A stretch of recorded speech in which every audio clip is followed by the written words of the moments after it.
Hi guys, this is DJR88 speaking with a review of the Lgb ToyTrain starter set. Now this set is perfect for anybody wishing to get into G-scale modelling, as it includes everything you need to get started, from the controller, track, locomotive, rolling stock and even a few added details as well. Now as you can see, it comes under the ToyTrain brand, which is Lgb's version of the Hornby railroad range, which basically provides really good rolling stock and locomotives, of course, at a sort of a very reasonable price, very robust, which is sort of aimed towards the younger sort of modeller. But by no means does it affect the quality of the product. They are really, really good, and in many cases contain quite a few surprises too. So this set is product code 90470, and they sort of retail for around just shy of £200. But this set was an absolute bargain for only £120 brand new. I think it was £119.99, which was, extremely good value for what you get. As you can see, the packaging is very colourful, because it is sort of aimed towards the younger modeller, hence the ToyTrain brand, with all these little pretty stickers and stuff like that, and quite bright packaging, and as well as the locomotive's livery as well. But if I get the box open, it's sort of a cardboard lid, sorry about the squeaking, over the top of a polystyrene tray. If I get this out of the way, we can see what is included in the set. So, over here we've got all the electrics. If I move away as part of the instructions here, we have the, I'll get the arm out of the way as well, we have the wall transformer. I'll take that out there in a minute. See, it's being a German brand, it's got a European style plug, but you can get, this is a UK version, so basically it comes factory fitted with a UK wall adapter there. You can see that's the European plug there, but it's got a special adapter from the factory. So if you are buying from Germany, it's best to check that you're getting a UK version one, or otherwise you'll have a problem with plugging it into the wall. But there you go, you've got the standard transformer there. I'll move that off to one side. Then we got the, in this little section here, we have the track connectors, which plug into the controller and connect to the track. Really, really interesting design. I'll go into this a bit more detail in a moment when I get the set out to have a little run with it. So we'll have a look at those in a bit more detail. Under here we have the Lgb Collectors Club, which is a bit like the Hornby Collectors Club and Batman Collectors Club, I believe. You sort of join, you get magazines and stuff as well, I believe, and also you can get a chance to purchase exclusive sort of models like that wagon on the front there, I believe. Put that to one side. Got some more paperwork, including instructions, warranty, the instructions for the locomotive. There's also like a kids club as well. Obviously, again, this is for this is a ToyTrain starter set, so it's sort of aimed towards a younger modeller. So they have a sort of a separate fan club for kids, which is quite nice. We have these. Now this here is quite interesting. These are track connectors. Now they're not. You don't need to use these, but these sort of connect the end sleepers on each end of the rail, which we'll see in a moment, to sort of hold them together. I think this is more really designed for when they're out in the garden, to stop them from drifting apart when there's sort of heat expansion and stuff, I believe. But it's a nice little feature. I'm not sure if I'll be using those, but there we go. That's also included. And here we have a circle of track, all the standard Lgb track. Really, really good quality, perfect for outdoors, really, really, really strong, durable. Then, hidden away in here, we have the controller. Standard Lgb controller. You turn one way for one direction, turn the other way for the other direction. On the top we have the connection for the wall socket, and also the two slots for the power. We got the blue one and the red one, which makes it easy to connect to the track connectors, which we'll see again in a moment. I'll put that down there, move that bag out of the way. Then we got the two wagons. Now they all come very nicely wrapped in this sort of plastic wrap here, and they're very easy to get out, as we can see.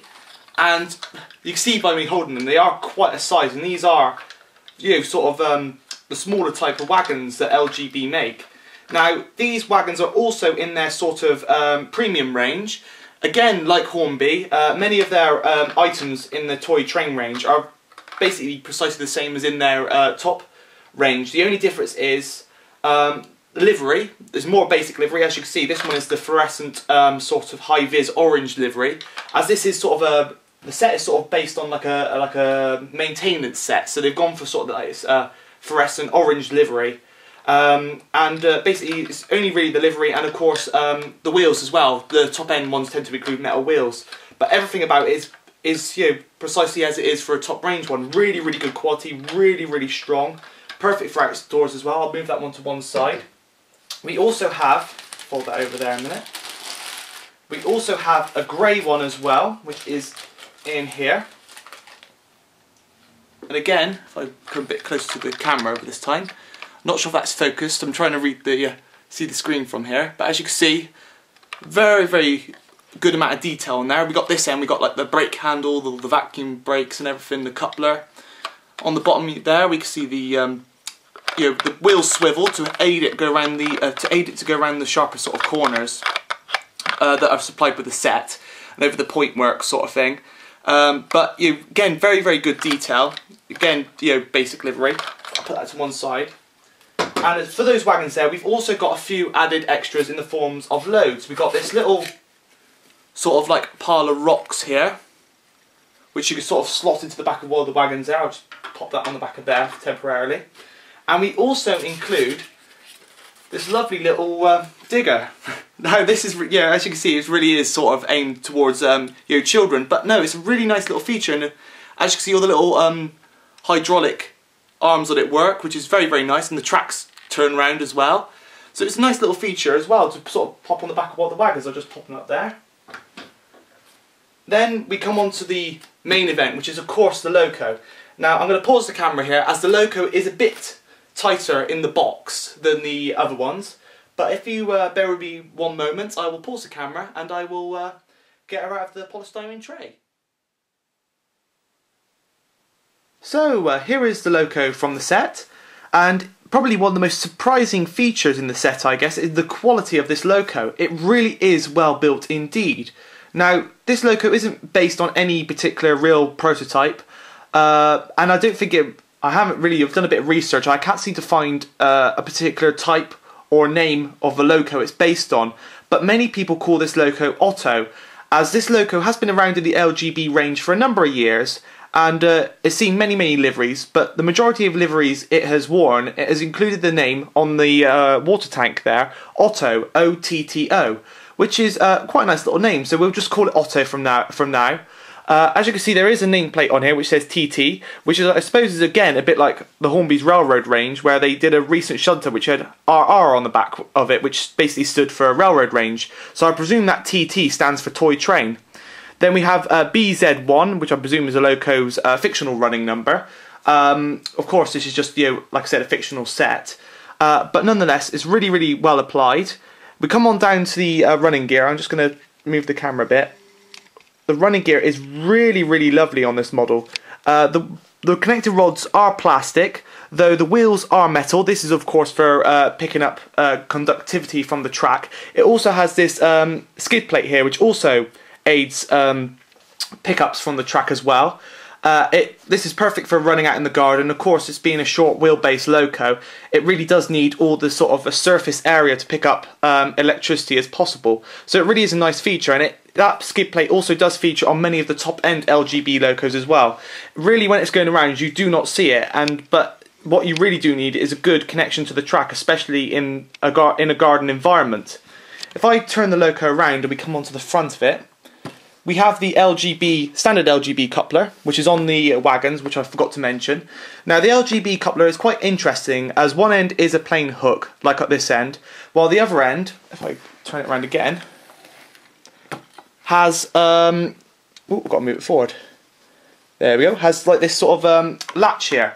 Now, of course, you can unscrew them and change them around, so if you wanted a wagon facing a different way to another wagon, because the wagons of this set are both the same, so you can't have, they've got to be facing the same direction to connect.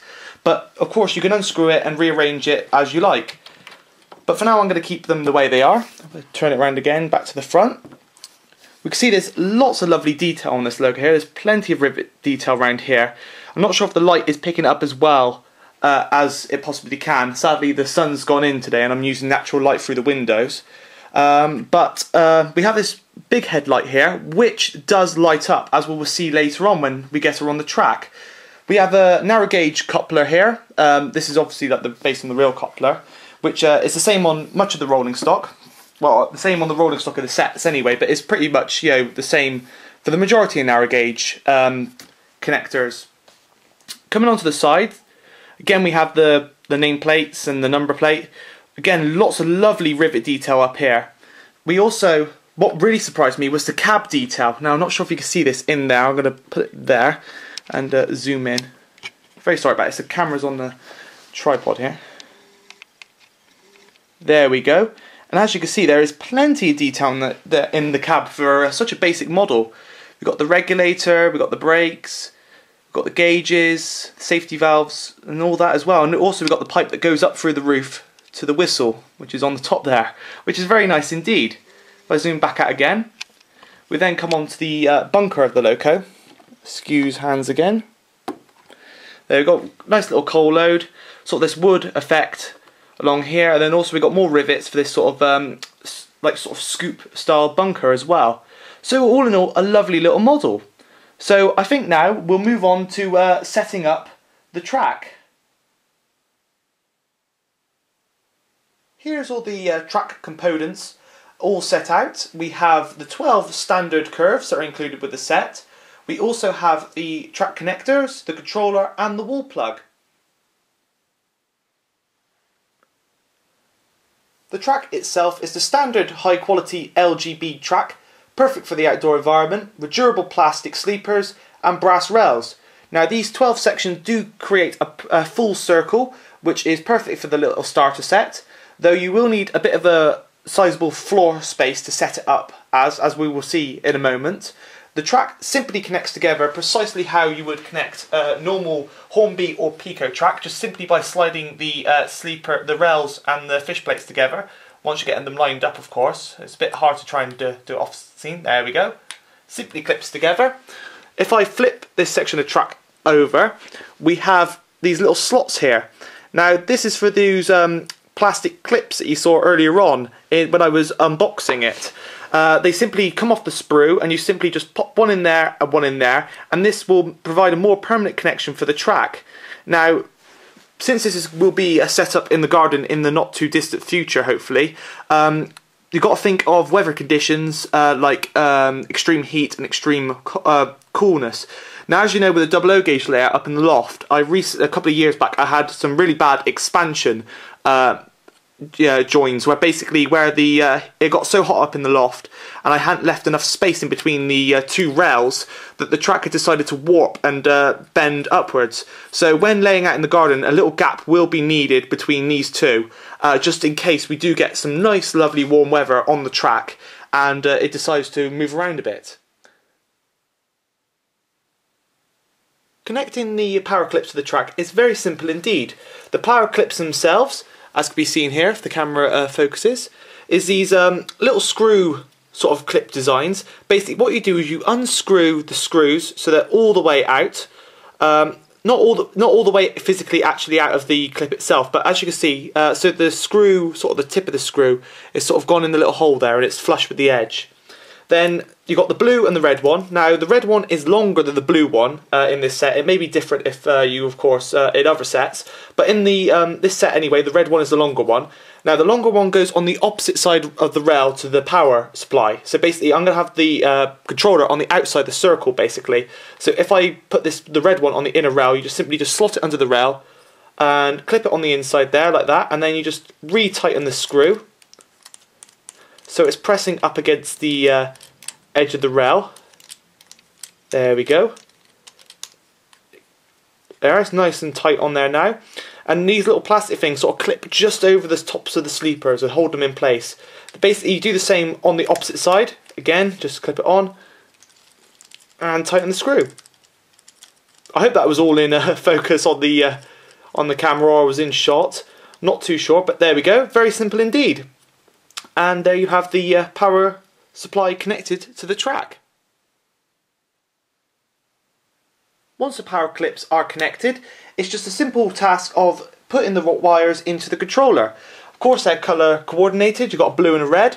on the top of the controller here, we have a blue and a red sort of slot. You just simply just push down on the socket there, and it opens up, and you just simply just pop the red one in the red socket and the blue one in the blue socket. And there we go. It is all connected up and just waiting to be connected to the wall. So without further ado, I will get the layout fully set up.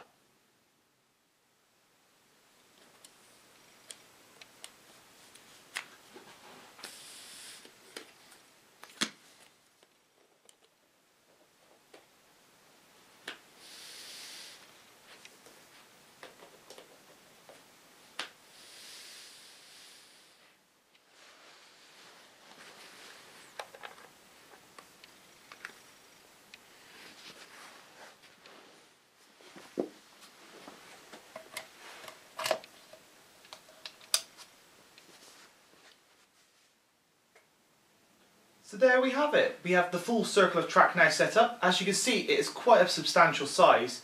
I honestly have forgotten the measurements totally of this circle off the top of my head. I'll put them in a little bubble below, telling you the precise diameters, but I know it's way more than a metre radius, at least about 1.5 meters I would guess. Anyway, the Loco is now on the track, so if I turn the controller, see how it goes. There we go. Nice little pull away there.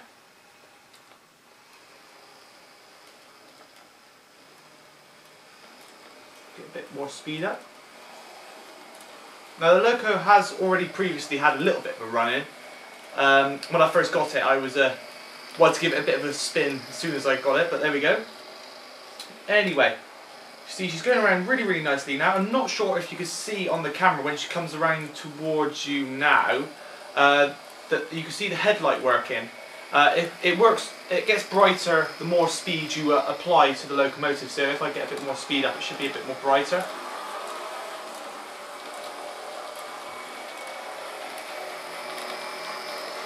Hopefully you should see that. But as you can see, it's a lovely little runner for a basic model anyway. But I presume this is pretty standard with Lgb. Let's stop her there. Switch direction.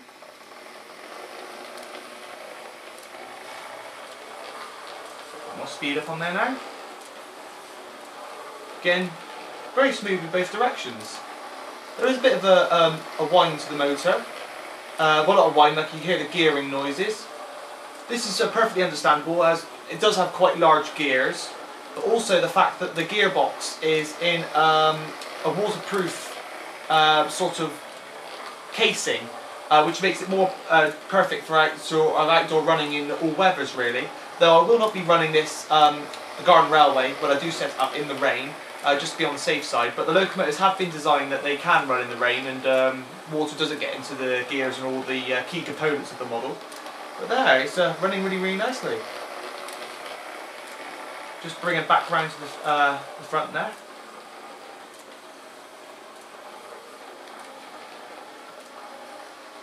Slow her down nicely. There we go. And I'll just get the rolling stock on her.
So there you have it, a review of the Lgb ToyTrain starter set. And what a set indeed. For under £120, it is absolutely superb value for money. I mean, the locomotive is absolutely brilliant, as is the rolling stock. And then you've got the G-scale track, perfect for starting in G-scale, or of course a garden railway, compatible with all Lgb track and the majority of other brands of G-scale track as well. Really good quality indeed. So now on to the scores. Well, packaging. I'll give the packaging a 9.5 out of 10. It does what it says that it's supposed to do. It is a set specifically really sort of aimed towards the younger sort of modeller, children sort of market, and it really does that job well. It's quite colourful, eye-catching packaging. The model itself in the polystyrene tray, very well protected. The Loco, the rolling stock, and of course the tracks and electrics, very well protected and easy to get in and out. The Loco is a bit tighter than the other ones, but then again it is probably the most fragile part of the set, and you don't really want that damaged in packaging, which I could understand being very easily done, as it is such a large box. Then we come on to the quality of the models, detail wise. The locomotive I will give a 10 out of 10. It really is, for what it is, very well detailed. As mentioned, it is a basic model for basic modelers sort of thing. Starting in modelling, don't want too many sort of fragile parts on there, and it does the job well. There's plenty of detail on there for what it is, so I'll have to give it a 10 out of 10 for that. I mean, the cab detail, I was really blown away with that, and the added working headlight is a really nice added touch. The rolling stock as well, good quality as well, nice bit of detail on there. The livery, is basic, but then again, it is for sort of the younger modeller. So, running qualities. Running, that has to be a 10 out of 10 as well. I was really surprised how smooth this model actually does run. Of course, you've got that sort of gearbox noise, but then again, that is pretty standard on. I can understand for a loco this size, and of course, I can imagine it echoing because of the waterproof casing around the gears. So that is understandable, but the running is really, really smooth indeed. It goes really nicely around this track, and hopefully it will do the same when it's set up in the garden. Then we come on to the main big thing about this set, value for money. Now, 10 out of 10 really doesn't do this justice. I would love to give it like, it goes beyond 10 out of 10. It is such amazing value. For £120, for all this, it really is amazing. The perfect set for anybody starting, not just for sort of the children, younger modelers. It really is a perfect start for anybody thinking of getting into G-scale, like what I have done with this set, or plan to do with this set. It really is just speechless for words. £120. I mean, the locomotive is absolutely gorgeous. I mean, the track, the wagons, everything about it. So, 10 out of 10 plus. So, highly recommend this indeed. Anyway, I hope you've enjoyed this review, and I plan to do more G-scale reviews in the near future, as and when. And of course, bring you more updates on how the Garden Railway is coming along, when providing weather-wise, and what's happening in the garden. But anyway, I hope you enjoyed this review again, and that's all that's left for me to say now. Is this has been SDJ Arson of 88 speaking, and thanks for watching.